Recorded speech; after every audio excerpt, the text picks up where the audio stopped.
सत श्री अकाल दोस्तों, मेरे चैनल स्टडी फॉर जीके च तुहाडा स्वागत है। अज गल करांगे पंजाब पुलिस अते जेल वार्डन की सीरीज़ दे सैट 3 दी। इस तो पहला अपलोड कीतियां हुई वीडियोज़ देख लेना और अगर मेरे चैनल स्टडी फॉर जीके नू सबसक्राइब नहीं किया तो प्लीज़ कर लो, बैल आइकन नू प्रेस कर लो तां जो अपडेट समय सिर मिल सके। तो शुरू करते हैं। भारत के इतिहास का पहला नगरीकरण काल सी। देखो, भारत का पहला जो नगरीकरण काल मन्निया जाता है वो सी हड़प्पा सभ्यता। तो इस क्वेश्चन का राइट आंसर है 2। हड़प्पा सभ्यता जिसनू तुसी इंडस वैली सिविलाइजेशन के नाम नाल भी जानते हो या कई बारी इसनू ब्रॉन्ज एज भी कह दिता जाता है। इंडस वैली सिविलाइजेशन जो सी इसका टाइम पीरियड अगर तुहाडे तो पूछ लिया जाए तो वो 2300 तो 1750 BC बनता है। और अगर ये टाइम पीरियड तुहानू ऑप्शन च नहीं मिलता फिर 2500 तो 1750 टाइम पीरियड मिलेगा, याद रखना है।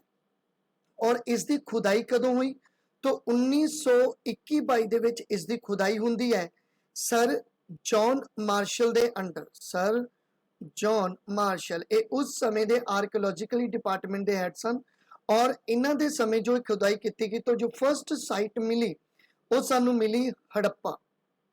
तो हड़प्पा साइट फर्स्ट साइट सी इंडस वैली सिविलाइजेशन। इसनू ब्रॉन्ज एज क्यों बोलते हैं? बिकॉज उस समय जो ब्रॉन्ज है उसदे ही टूल बनते सी, जिन्ना भी उस समय का टूल सीगा वो ब्रॉन्ज का ही बनता सी। और ब्रॉन्ज का ही क्यों बनता सी? क्योंकि ये आयरन नू नहीं जानते सी, आयरन उस समय अवेलेबल नहीं सी। देखो, अगर तुहानू पूछ लें कि ब्रॉन्ज कादा बनता है तो देखो ब्रॉन्ज बनता है कॉपर एंड टिन दा। तो इतो एक क्वेश्चन होर आता है कि अगर पूछ लें कि जी first metal used by human being वालों सब तो पहली मेटल यूज की गई कॉपर। और अगर इंडस वैली सिविलाइजेशन की मेटल पूछ लें तो वो ब्रॉन्ज। उस तो बाद इंडस वैली सिविलाइजेशन की अगर तुहानू शेप पूछ लेंदे है तो इसकी शेप है ट्रायंगुलर। और ये एरिया जो डिवेलप होया सी ये ज़्यादातर नॉर्थ एंड वैस्ट का जो एरिया सी उत्थे सब तो ज़्यादा डिवेलप हुई है इंडस वैली सिविलाइजेशन। तो इन्नी डिटेल इस क्वेश्चन की तुसी याद रखनी है। भक्ति अंदोलन के संस्थापक कौन सी? देखो, भक्ति अंदोलन के संस्थापक सी शंकराचार्य। तो इस क्वेश्चन का राइट आंसर है 1। और अगर पूछ लें भक्ति अंदोलन पंजाब दे विच जो शुरू होया इसके संस्थापक के रूप में कौन मन्ने जाते हैं तो वो सी श्री गुरु नानक देव जी, जो कि सिखां दे पहले गुरु कहलाए। तो इन्नी टेल इस क्वेश्चन की याद रखनी है। इबन बतूता जो कि एक अफ्रीकी यात्री सी, मॉरिश ट्रैवलर सी, यह किस दिल्ली सुल्तान के समय भारत आया? देखो, इबन बतूता जो सी एक अफ्रीकी यात्री और मुहम्मद बिन तुगलक के समय ये भारत आता है। तो इस क्वेश्चन का राइट आंसर है 3। और मुहम्मद बिन तुगलक जिसनों तुसी पढ़िया लिखिया मूर्ख भी बोलते हो, दिल्ली सल्तनत का जो दूसरा राजा बने। और मुहम्मद बिन तुगलक ने बहुत ज्यादा रिफॉर्म किए, इन्ने ज्यादा रिफॉर्म किए कि इसकी जो प्रजा सी वो इसनों पढ़िया लिखिया मूर्ख कह लगी बिकॉज ये ज्यादातर रिफॉर्म वो फेल्ड रहे। इबन बतूता की एक बुक तुसी याद रख सकते हो, काफ़ी इंपॉर्टेंट इसकी जी एक बुक है उसका नाम है रिहाला। तो रिहाला नाम की इसकी बुक है। और इबन बतूता नू मुहम्मद बिन तुगलक ने अपना एक दूत बना के चाइना भी भेजा सी। और मुहम्मद बिन तुगलक ने एक पोस्ट की शुरुआत की सी काजी। तो काजी भी पहला मुहम्मद बिन तुगलक के अंडर बनया सीगा इबन बतूता। तो इन्नी टेल इस क्वेश्चन की तुसी याद रखनी है। अष्ट दिग्गज ग्रुप की है? देखो, अष्ट दिग्गज 8 कवियां का एक ग्रुप सी। तो इस क्वेश्चन का राइट आंसर है 1। और ये जो अष्ट दिग्गज सी 8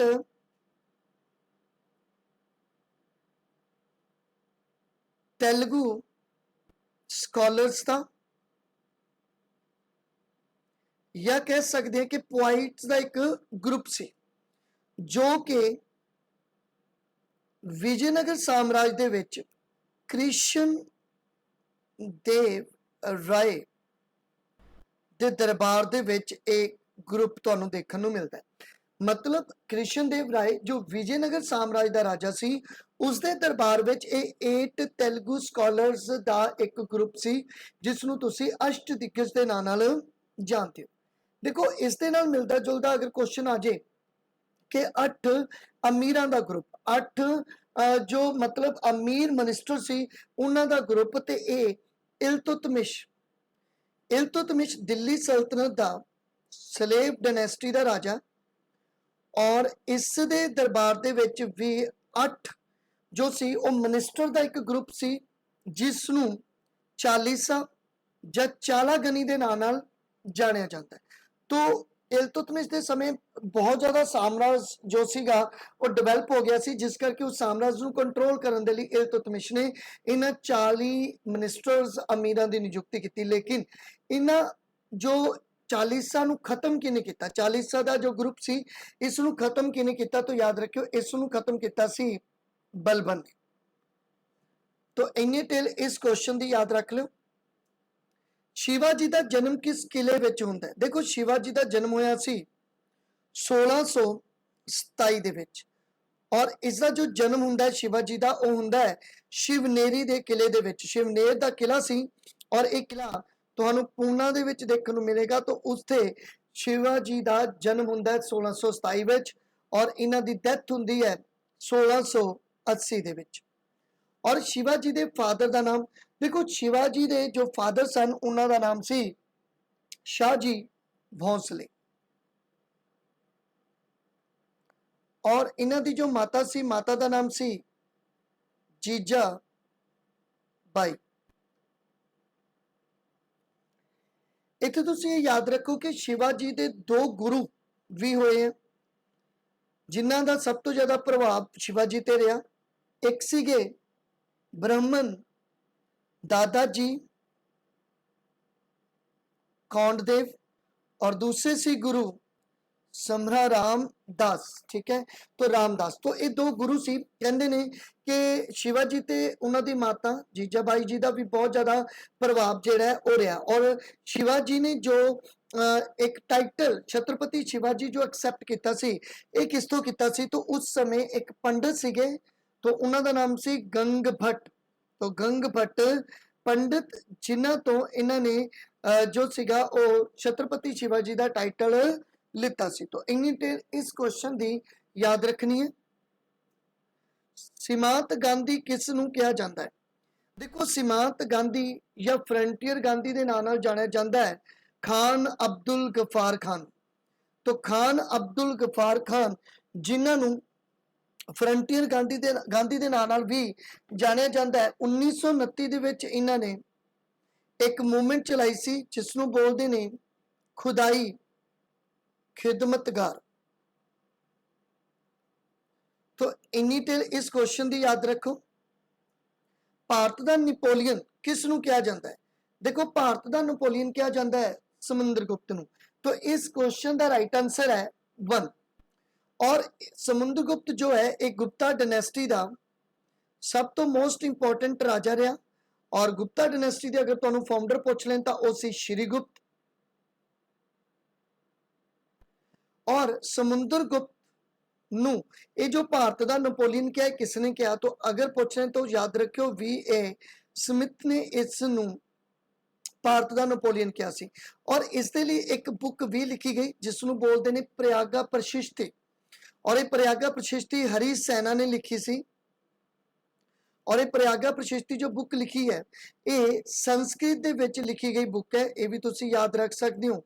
और इसकी जानकारी मतलब जो भारत का नेपोलियन समुद्रगुप्त इसकी जानकारी सानू इलाहाबाद आयरन पिलर तो मिलती है, जिस तो सानू ये पता चलता है कि इसने बहुत मोस्ट इंपॉर्टेंट ਜਿਹੜੀਆਂ ਸੀ ਉਹ 4 ਲੜਾਈਆਂ ਲੜੀਆਂ, ਜੋ ਕਿ ਇੱਕ ਨਾਰਥ ਵਿੱਚ, ਇੱਕ ਸਾਊਥ ਵਿੱਚ ਔਰ ਇੱਕ ਦੇਸੀ ਰਾਜਾਂ ਨਾਲ ਔਰ ਇੱਕ ਵਿਦੇਸ਼ੀ ਰਾਜਾਂ ਨਾਲ ਇਸਨੇ ਜੋ ਹੈ ਇਹ 4 ਲੜਾਈਆਂ ਕੀਤੀਆਂ, ਜਿਸ ਕਰਕੇ ਬਹੁਤ ਜ਼ਿਆਦਾ ਇਹ ਪਾਵਰਫੁਲ ਹੋ ਗਿਆ ਸੀ ਸਮੁੰਦਰਗੁਪਤ। ਔਰ ਸਮੁੰਦਰਗੁਪਤ ਇੱਕ ਪੋਇਟ ਵੀ ਸੀ ਜੋ ਕਵੀ ਰਾਜਾ ਦੇ ਨਾਮ ਤੇ ਆਪਣੀਆਂ ਪੋਇਮਸ ਲਿਖਿਆ ਕਰਦਾ ਸੀ ਔਰ ਇਹ ਮਿਊਜ਼ਿਕ ਨੂੰ ਵੀ ਕਾਫੀ ਪਸੰਦ ਕਰਦਾ ਸੀ। ਔਰ ਇਹਦੇ ਜੋ ਕੁਆਇਨ ਸੀਗੇ, ਜੋ ਸਿੱਕੇ ਸੀ, ਉਹਨਾਂ ਤੇ ਜੋ ਇਸਦਾ ਪੋਰਟਰੇਟ ਸੀ, ਉਸ ਦੇ ਉੱਤੇ ਵੀਨਾ ਜੋ ਇੰਸਟਰੂਮੈਂਟ ਹੁੰਦਾ ਮਿਊਜ਼ਿਕ ਦਾ, ਉਹਨੂੰ ਵਜਾਉਂਦੇ ਹੋਏ ਇਹ ਆਪਣਾ ਪੋਰਟਰੇਟ ਜਿਹੜਾ ਹੈਗਾ ਉਹ ਬਣਾਉਂਦਾ।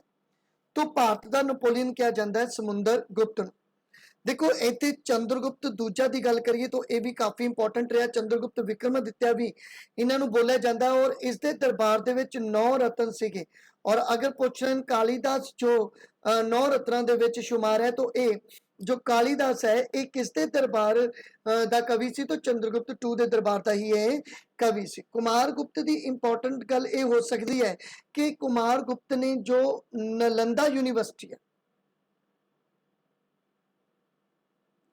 जो नालंदा यूनिवर्सिटी है, इसकी स्थापना की सी।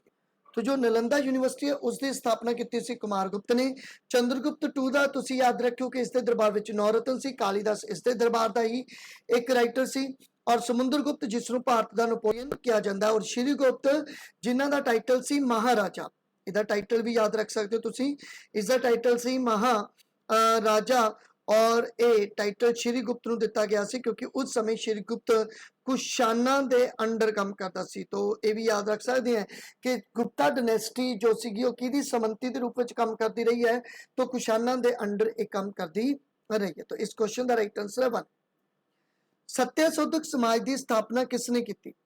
देखो सत्यशोधक समाज की अगर आप गल करिए तो सत्यशोधक समाज की जो स्थापना की सी वो की सी ज्योतिबा फूले ने।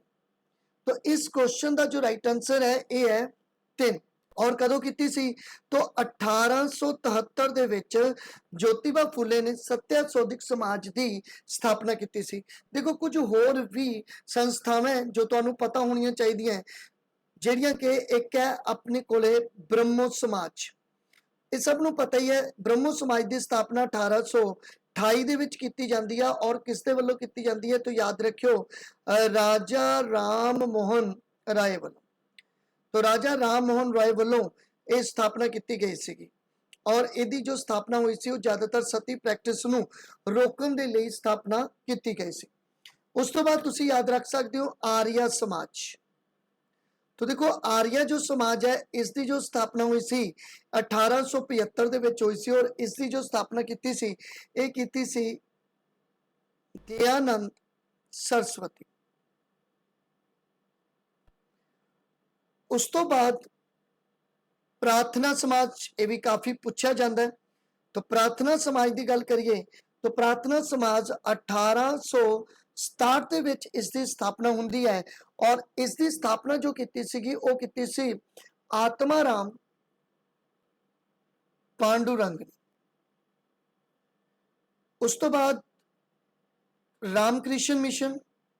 तो रामकृष्ण मिशन की जो स्थापना होंदी है ये होंदी है 1897 ਦੇ ਵਿੱਚ। और ये किसने की सी? तो ये की सी स्वामी विवेकानंद ने। उस तो बाद अलीगढ़ अंदोलन काफ़ी इंपॉर्टेंट है। अलीगढ़ अंदोलन। और अलीगढ़ अंदोलन 1862 ਦੇ ਵਿੱਚ आया और ये शुरू किया सी सर सैयद अहमद खान ने। और एक होर इस दे नाल मिलता जुलता तुसी याद रख सकते हो अहमदिया अंदोलन। और अहमदिया अंदोलन की शुरुआत होंदी है 1853 ਦੇ ਵਿੱਚ। और ये स्थापना की सी मिर्जा गुलाम। तो इन्नी टेल इस क्वेश्चन की तुसी याद रख सकते हो। संसार की अदालत कित्थे स्थित है? देखो संसार की अदालत है द हेग दे विच। ये काफ़ी इंपॉर्टेंट क्वेश्चन है, बहुत बारी पूछा जाता है। तो याद रखना है जो इंटरनेशनल कोर्ट ऑफ जस्टिस है ये कित्थे है? तो ये है द हेग दे विच। इसका हैडकुआटर तुहानूं देखण नूं मिलेगा। अगर मैं जनेवा की गल करा कि जनेवा दे विच किहड़े-किहड़े ऑर्गेनाइजेशंस की संस्था हो सकती है, तो तुहानूं पता ही है WHO वर्ल्ड हैल्थ ऑर्गेनाइजेशन की, WTO वर्ल्ड ट्रेड ऑर्गेनाइजेशन दी, और एक तुसी याद रख सकते हो वर्ड इंटेलेक्चुअल प्रॉपर्टी, और एक वर्ड लीगल ऑर्गेनाइजेशन। तो इन्हां सारियां दी स्थापना जनेवा दे विच हुई, या कह लो कि इहदा हैडकुआटर कित्थे है, तो जनेवा दे विच है। अच्छा, पेरिस दे विच किसका हैडकुआटर है? तो देखो पेरिस में तुसी एक ही याद रख लो, इंपॉर्टेंट है, यूनेस्को। तो यूनेस्को का हैडकुआटर है पेरिस दे विच। और वियना की गल करिए तो ये एक तो ओपिक का ही याद रख लो कि ओपिक का जो हैडकुआटर है ये कित्थे है, तो ये है वियना दे विच। तो इन्नी डिटेल इस क्वेश्चन की याद रखनी है। बंगाल विभाजन के विरोध च केड़ा अंदोलन चलाया गया? देखो बंगाल का विभाजन, बंगाल की वंड, पार्टीशन ऑफ बंगाल 1905 दे विच लॉर्ड कर्जन द्वारा किया गया सी।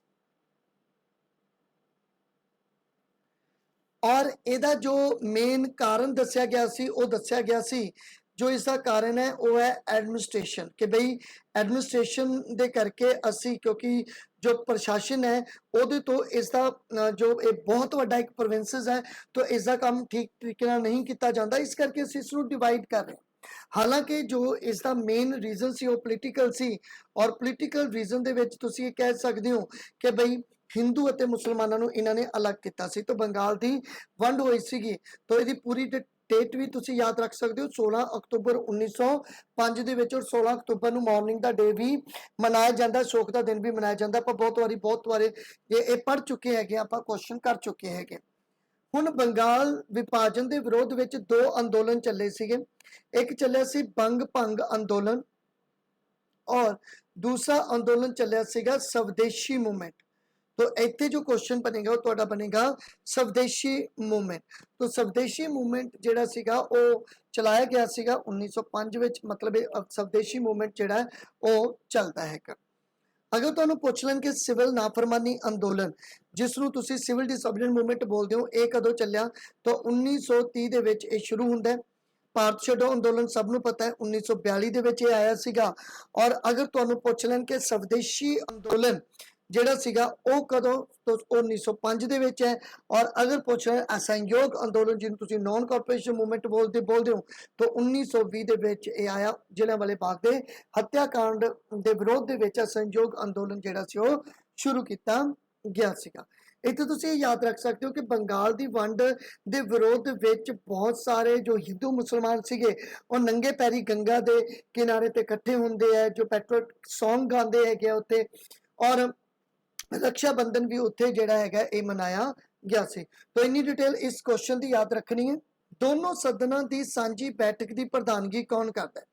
देखो अगर आप गल करिए ज्वाइंट सैशन, तो पार्लीमेंट का जो ज्वाइंट सैशन है इसनूं कॉल किया जाता है, कॉल बाय प्रेजिडेंट। और प्रोसीडिंग ऑफिसर कौन होंगे, या प्रोसीडिंग किया जाता है किहदे वल्लों? तो यह किया जाता है स्पीकर वल्लों। तो उन्होंने प्रधानगी पूछी है, तो इस क्वेश्चन का राइट आंसर है लोक सभा का स्पीकर इसकी प्रधानगी करता है, जो कि कॉल किया जाता है राष्ट्रपति वालों। हुण ये तीन तरह दे जो उस मतलब हुण तिकर तीन वारी जो है ये ज्वाइंट सैशन हो चुके हैं। और ये तीन वारी कदों कदों होया? तो एक तो सीगा अपने कोले ज्यूरी प्रोहिबिशन बिल, दहेज प्रथा का जो एक बिल आया सी, ये आया सी 1961 विच।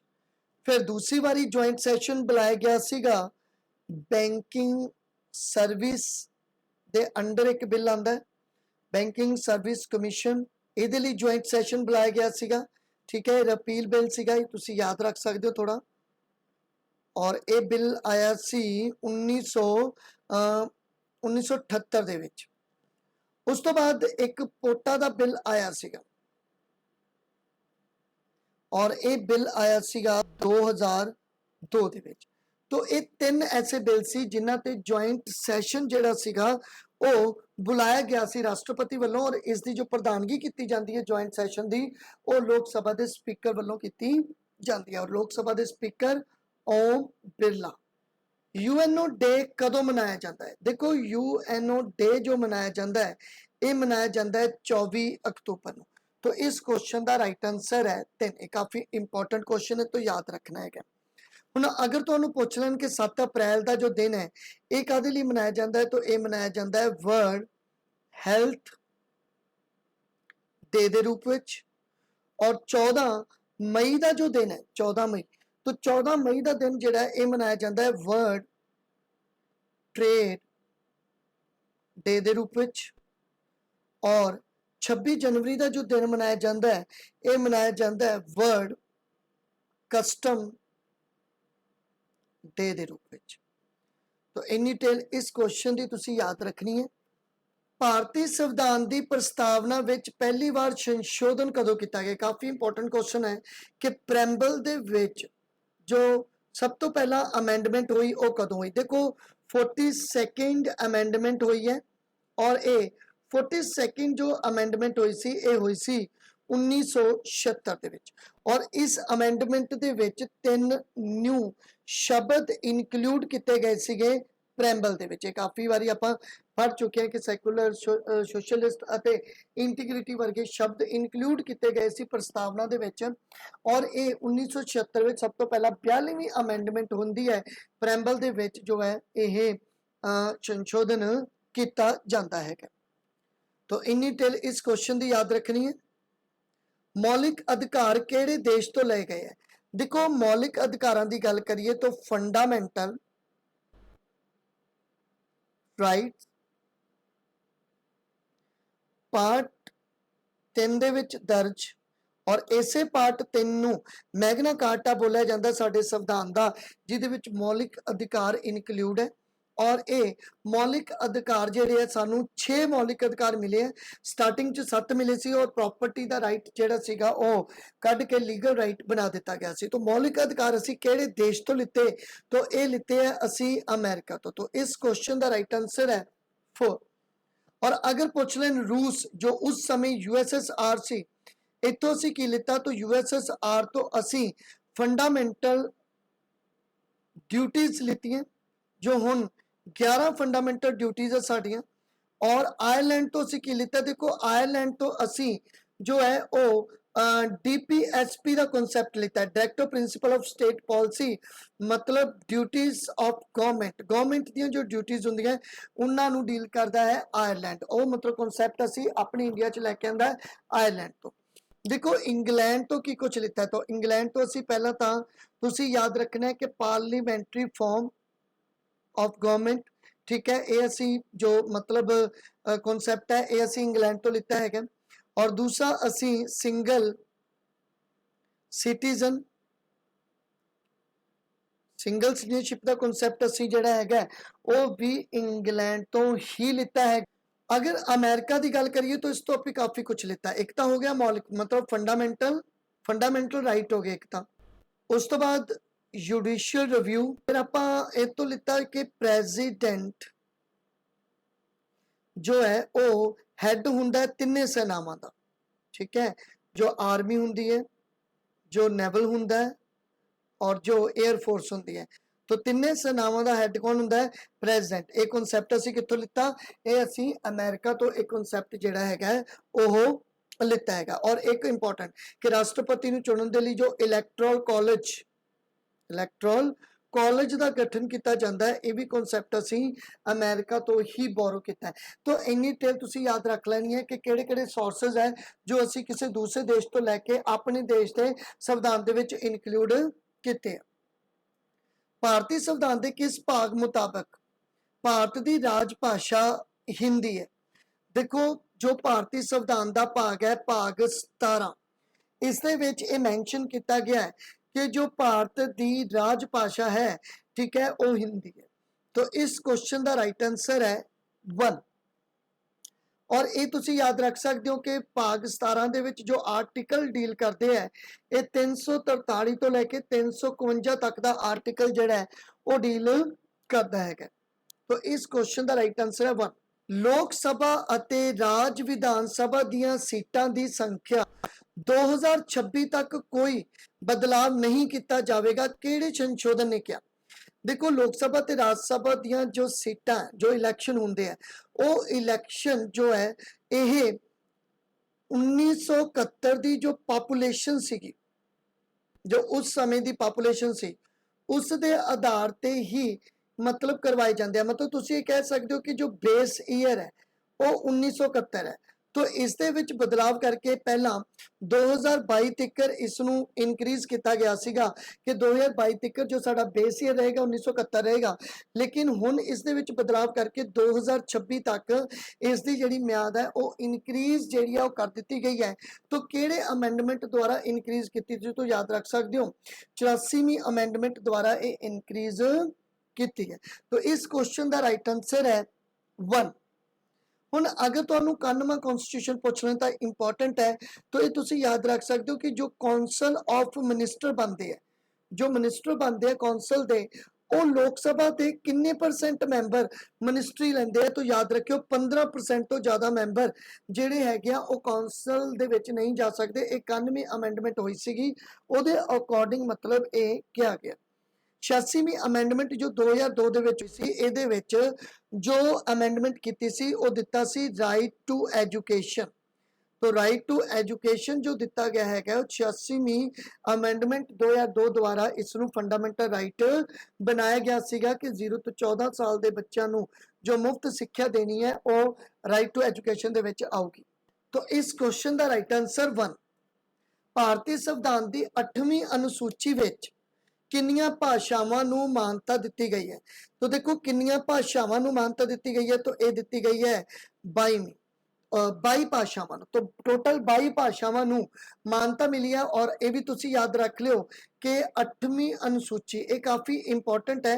सीधा क्वेश्चन आता है कि भाई 22 भाषावां की जो डिटेल है वो कित्थे तो 8वीं अनुसूची या पूछ लेंदे 8वीं अनुसूची विच किन्नियां भाषावां है तो 22। हाँ, इन्हां 22 भाषावां दे विच इंग्लिश नूं इनकलूड नहीं किया गया, ये तुसीं याद रखना है। सर्वोच्च अदालत दे कार्ज खेतर नूं वधाउण दा अधिकार किस कोल है। देखो सर्वोच्च अदालत का जो कार्य खेतर इनक्रीज किया जाता है, इसका अधिकार किस को है, कौन इसनूं इनक्रीज कर सकता है, तो संसद में। तो संसद इसनूं इनक्रीज कर सकती है। तो इस क्वेश्चन का जो राइट आंसर है वो है 3। और अगर तुहानूं पुछ लैन कि हुण सुप्रीम कोर्ट के जज कौन है भी, तो ये तुहानूं पता है कि हुण इसके जो जज है वो है NV रामना। और तुसी ये भी याद रखना है कि टोटल दे विच सिर्फ एक ही 1 फीमेल ही बच गई है, और वो भी किहड़े ने तो वो ने इंदिरा बैनर्जी। और इंदिरा बैनर्जी इन्हां दी भी जो रिटायरमेंट है 2022 दे विच हो जाएगी। तो इन्नी टेल इस क्वेश्चन की याद रखनी। और ये भी याद रख लियो कि सुप्रीम कोर्ट के जज की जो रिटायरमेंट उम्र है, ठीक है, वो हैगी है 65 साल। और अगर पूछ लें कि हाई कोर्ट के जज की जो रिटायरमेंट उम्र है वह है 62 साल। एक क्वेश्चन काफ़ी पूछा जाता है। भारत विच सिविल सर्विस का मोडी किसनूं कहा जाता है। देखो भारत विच जो सिविल सर्विस के मोडी सन वो सन लॉर्ड कॉर्नवालिस। तो देखो लॉर्ड कॉर्नवालिस के समय ही सिविल सर्विस की ਪ੍ਰੀਖਿਆ शुरू हुई सी, पर उस समय ये ਪ੍ਰੀਖਿਆ ਜਿਹੜੀ ਸੀਗੀ ਉਹ लंडन ਦੇ ਵਿੱਚ देनी ਪੈਂਦੀ ਸੀ। और इस ਪ੍ਰੀਖਿਆ ਨੂੰ ਦੇਣ ਦੇ ਲਈ जो उम्र सी 21 साल। और ये ਪ੍ਰੀਖਿਆ ਜਿਹੜੀ ਸੀ ਉਹ इंग्लिश ਵਿੱਚ मोस्टली ਹੁੰਦੀ ਸੀ, इस करके बहुत ज़्यादा परसन इंडियन ਪ੍ਰੀਖਿਆ पास नहीं करते। लेकिन फिर भी अपने इंडिया ਦੇ ਵਿੱਚੋਂ एक परसन जिन्हां ने ये ਪ੍ਰੀਖਿਆ ਜਿਹੜੀ ਸੀਗੀ ਉਹ पास ਕੀਤੀ ਸੀ, जिन्हां ਦਾ नाम सी सतिंद्रनाथ टैगोर। तो सतिंद्रनाथ टैगोर पहले ऐसे परसन बने जिन्होंने ਪ੍ਰੀਖਿਆ ਜਿਹੜੀ ਸੀ ਉਹ पास ਕੀਤੀ ਸੀ। वॉलीबॉल की टीम विच किन्ने खिलाड़ी, तो वॉलीबॉल की टीम दे विच बई किन्ने खिलाड़ी जिहड़े है वो हो सकते हैं। तो इहदे विच जो खिलाड़ी हो सकते हैं वो हुंदे है 6। तो इस क्वेश्चन का राइट आंसर है 2। देखो अगर तुहानूं पुछ लैन कि क्रिकेट दे विच, तो यह सब नूं पता ही हुंदा है कि क्रिकेट च 11। अगर पुछ लैन फुटबाल दे विच किन्ने, तो इहदे विच भी 11। अगर पुछ लैन बास्केटबाल दे विच किन्ने हुंदे, तो बास्केटबाल दी जो गेम है इहदे विच 5। और अगर पुछ लैन हॉकी दे विच किन्ने हुंदे, तो हॉकी दे हुंदे ने 10 जो ग्राउंड दे विच, और एक जो हुंदा है वह गोल कीपर हुंदा है। तो एक जो है ਉਹ ਗੋਲਕੀਪਰ ਹੁੰਦਾ ਹੈ। तो टोटल किन्ने हो गए 11। तो इस भी जो है वो 11 बनते हैं। और खो खो दे विच पुछ लें तो ਇਹੋ ਜਿਹੇ क्वेश्चन आ जाते हैं जिन्हां बारे ਆਪਾਂ ਨੂੰ पता नहीं ਹੁੰਦਾ। तो खो खो दे विच जो है वो 12 प्लेयर होंगे। ये तुसीं याद रखना कि टोटल इस दे विच 12 प्लेयर इंक्लूड किए जाते हैं। तो इन्नी क डिटेल इस क्वेश्चन की याद रखनी है। ਕਿਹੜਾ ਸ਼ਹਿਰ ਬਾਲੀ ਯਾਤਰਾ ਦੇ ਲਈ ਪ੍ਰਸਿੱਧ ਹੈ? ਦੇਖੋ ਇਹਨਾਂ ਵਿੱਚੋਂ ਕਿਹੜਾ ਸ਼ਹਿਰ ਹੈ ਜਿੱਥੇ ਬਾਲੀ ਯਾਤਰਾ ਜਿਹੜੀ ਹੈ ਉਹ ਹੁੰਦੀ ਹੈ? ਤਾਂ ਉਹ ਹੈ ਉੜੀਸਾ ਦਾ ਇੱਕ ਸ਼ਹਿਰ ਕਟਕ। ਤੇ ਇਹ ਕਟਕ ਜਿਹੜਾ ਹੈਗਾ ਉਹ ਉੜੀਸਾ ਦਾ ਇੱਕ ਸ਼ਹਿਰ ਹੈ ਜਿੱਥੇ ਇਹ ਯਾਤਰਾ ਬਹੁਤ ਫੇਮਸ ਹੈ। ਔਰ ਇਹ ਮਹਾਨਦੀ ਦੇ ਕਿਨਾਰੇ ਤੇ ਮਤਲਬ ਜਿਹੜਾ ਹੈਗਾ ਇਹ ਬਾਲੀ ਯਾਤਰਾ ਜਿਹੜੀ ਆ ਉਹ ਕੱਢੀ ਵੀ ਜਾਂਦੀ ਹੈ। ਤਾਂ ਇਸ ਕੁਐਸਚਨ ਦਾ ਜੋ ਰਾਈਟ ਆਨਸਰ ਹੈ ਇਹ ਹੈ 1। ਉਕਾਈ ਡੈਮ ਕਿਸ ਨਦੀ ਤੇ ਬਣਿਆ ਹੋਇਆ ਹੈ? देखो उकाई डैम है जो ये ताप्ती रिवर ते बनया हुआ है। तो इस क्वेश्चन का जो राइट आंसर है ये है 1। और अगर तुहानू पुछ लें कृष्णा रिवर ते बने हुए तो एक तो है श्री सेलम डैम और एक है नागा अर्जुना डैम। तो ये दो डैम तुसी याद रख सकते हो, ठीक है। कृष्णा रिवर ते बने काफी इंपॉर्टेंट जेडे डैम है। तो इस क्वेश्चन का राइट आंसर है 1। रामानाथ स्वामी मंदिर किस राज्य विच है? देखो रामानाथ स्वामी मंदिर है जो ये तमिलनाडु दे विच तुहानू देखने को मिलता है। तो ये मंदिर है तमिलनाडु दे विच। ये काफी इंपॉर्टेंट क्वेश्चन है। मंदिरों बारे एक अद्धा क्वेश्चन तुहानू पुछ ही लिया जाता है। और महाराष्ट्र दे विच अगर पुछ लें तो महाराष्ट्र दे विच एक तो सिद्धि विनायक, एक हरीश्वर और एक मंदिर और है वो है त्रिंबकेश्वर टेंपल। और गुजरात का तो तुहानू पता ही है सोमनाथ टेंपल, बहुत इंपॉर्टेंट। सोमनाथ के टेंपल ते जो गजनी ने हमले किए 17 उन्हां विच 16वां हमला जो होया सी ओहो जो सी गुजरात दे मतलब जो मंदिर है सोमनाथ का उत्थे ही होया सी। और उड़ीसा दे विच कोई मंदिर तो उड़ीसा का जो मंदिर है वो है जगन्नाथ। हाँ जगन्नाथ, तो जगन्नाथ टेंपल ये याद रख सकते हो। तो इस क्वेश्चन का राइट आंसर ते हेठ लिखिया विचों केड़ा शास्त्री नृत्य का रूप है? देखो इन्हां विचों केड़ा एक शास्त्री नृत्य है तो वो है भारतनाट्यम। तो इस क्वेश्चन का राइट आंसर है 2। लज्जा किताब किस द्वारा लिखी गई? देखो लज्जा किताब जो लिखी गई है ये किने लिखी? तो देखो लज्जा किताब लिखी है तस्लीमा नासिर ने। तो इस क्वेश्चन का जो राइट आंसर है ये है 1। तस्लीमा नासिर एक काफ़ी कह लो कि विवाद दे विच रही है किताब। तो तस्लीमा नासिर ने किताब लिखी है लज्जा। चार मीनार भारत के किस राज्य विच है? तो देखो चार मीनार भारत के हैदराबाद राज्य दे विच तुहानू देखने नू मिलेगा। तो इस क्वेश्चन का राइट आंसर है 2। देखो बहुत सारे मोनूमेंट है भारत दे विच जिवें कि ताजमहल, तुहानू पता ही है ताजमहल आगरा दे विच है, ठीक है। उस तो बाद कुतुब मीनार है, ठीक है। कुतुब मीनार सबनू पता है दिल्ली दे विच कुतुब मीनार है। तो इस तरह के बहुत सारे मोनूमेंट है जो तुहानू पता होने चाहिए। जिवें सन टैंपल है काफ़ी पूछा जाता है। तो सन टैंपल जिहड़ा हैगा तुहानू कोणार्क दे विच देखने को मिलेगा, पुरी वाला एरिया। उस तो बाद हम्पी, तो हम्पी मोनूमेंट है करनाटका दे विच है, विजयनगर वाला एरिया कवर करता है। उस तो बाद खुजराहो दे, बिल्कुल खुजराहो दे टैंपल बहुत इंपॉर्टेंट है, ठीक है। खुजराहो दे मोनूमेंट जिन्ने भी है मध्य प्रदेश के विच है। अजंता अलोरा केव्स है जिन्नियां भी, तो अजंता अते जो एलोरा केव्स है इस दोनों महाराष्ट्र दे विच तुहानू देखने मिलणगियां। औरंगाबाद डिस्ट्रिक्ट पैंदा इत्थे। फतेहपुर सिकरी जिहड़ा हैगा ये हैगा उत्तर प्रदेश दे विच। फिर उस तो बाद महाबलीपुरम ये भी मोनूमेंट है काफ़ी इंपॉर्टेंट है। महाबलीपुरम के जो मोनूमेंट है ये तमिलनाडु दे विच तुहानू देखने को मिलणगे। रेड फोर्ट दिल्ली दे विच है। उस तो बाद सांची स्तूप इंपॉर्टेंट है, सांची स्तूप पूछ लिया जाता है कई बार। तो जो सांची स्तूप है ये भी मध्य प्रदेश तुहानू मिलेगा। फिर एलिफेंटा केव्स है, ये भी इंपॉर्टेंट है। तो एलिफेंटा जो केव्स है ये महाराष्ट्र दे विच तुहानूं देखण नूं मिल गया। और एक चार मीनार तुहानूं पता ही है हैदराबाद विच। हाँ, इसे नाल दा मिलदा जुलदा एक गोल गुंबज, गोल जो गुंबज है ये कित्थे है, तो ये हैगा अपने कोले करनाटका दे विच। फिर भी अगर कुछ गलत हो गया होवे कोई पॉइंट तो तुसी तो नैट ते थोड़ा चेक कर लेना हैगा इसनूं। निजामुद्दीन औलिया दी दरगाह कित्थे है? देखो निजामुद्दीन औलिया दी अगर मैं गल करा तो ये एक सूफी संत सीगे और इन्हां दी दरगाह हैगी है दिल्ली दे विच। और यही सूफी संत सी जिन्हां दा जो गियासुद्दीन तुगलक सीगे, जो गियासुद्दीन तुगलक सी उन्हां दे नाल एक डिस्प्यूट भी जिहड़ा सीगा ओह रिहा सीगा। और इन्हां दे जो इहदा डिसिपल सीगा ओह सीगा अमीर खुसरो। अमीर जो खुसरो का तुसी नाम सुनिया ही है, वो इसका डिसिपल सीगा। और जदों ही निजामुद्दीन औलिया की डैथ होंदी है दूजे दिन ही अमीर खुसरो की भी डैथ हो जाती है। सूरज के नेड़े सूरज के सब तो नेड़े किहड़ा ग्रह है? देखो सूरज के सब तो नेड़े का जो ग्रह है वह है बुध। तो इस क्वेश्चन का राइट आंसर है 1। लेकिन अगर पूछ लें सब तो गर्म ग्रह केड़ा है तो वह है शुक्र। शुक्र इन्ना गर्म इस करके है क्योंकि इत्थे CO2 की मात्रा बहुत ज़्यादा 95% CO2 की मात्रा होने करके जो सोलर सिस्टम का सब तो गर्म ग्रह है वो शुक्र ही मन्निया जाता है। और अगर तुहानूं पूछ लें सूरज के सब तो नेड़े का ग्रह तो वह है बुध। तो इस क्वेश्चन का जो राइट आंसर है यह है 1। इन्हां विचों किस राज नाल भारत की तट रेखा नहीं लगती? तो देखो तट रेखा की अगर मैं गल करा तो अगर आप गल करिए कि निचला जो एरिया है इंडिया का तो ये तट रेखा वाला एरिया है।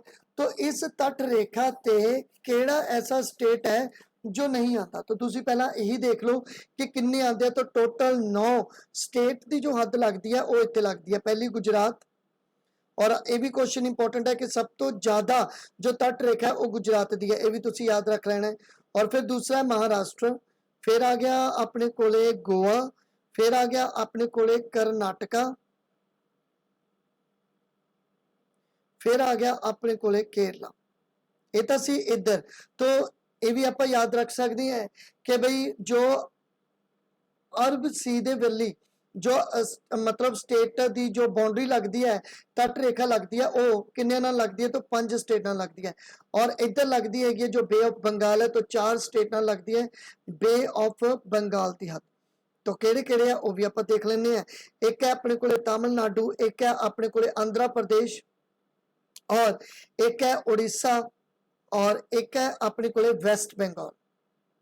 तो आप इन्हां विचों देखना है कि हुण इन्हां 9 दे विचों इत्थे किहड़ी साइड नहीं। तो उड़ीसा है, कर्नाटका है, महाराष्ट्र, तो छत्तीसगढ़ जिहड़ा हैगा वो नहीं मतलब जिहड़ा हैगा तट रेखा ते। तो इस करके इस क्वेश्चन का जो राइट आंसर है वो है 1। और इत्थे तुसीं याद रख सकते हो कि जो लॉन्गेस्ट जो मतलब बाउंड्री मिलती है तट रेखा की वो गुजरात की है। और अगर पूछ लें शॉर्टेस्ट मतलब सब तो छोटी जो बाउंड्री लगती है वो गोवा की लगती है। ठीक है, तो इन्नी गल तुसी याद रखनी है इस क्वेश्चन की। तो thank you for watching. Please मेरे चैनल स्टडी फॉर जीके ਨੂੰ सब्सक्राइब कर लो, बैल आइकन ਨੂੰ प्रेस कर लो ताकि अपडेट समय से मिल सके। और इस सीरीज दी वीडियोज़ ਨੂੰ देखने लिए मेरे नाल जुड़े रहो। तो थैंक यू।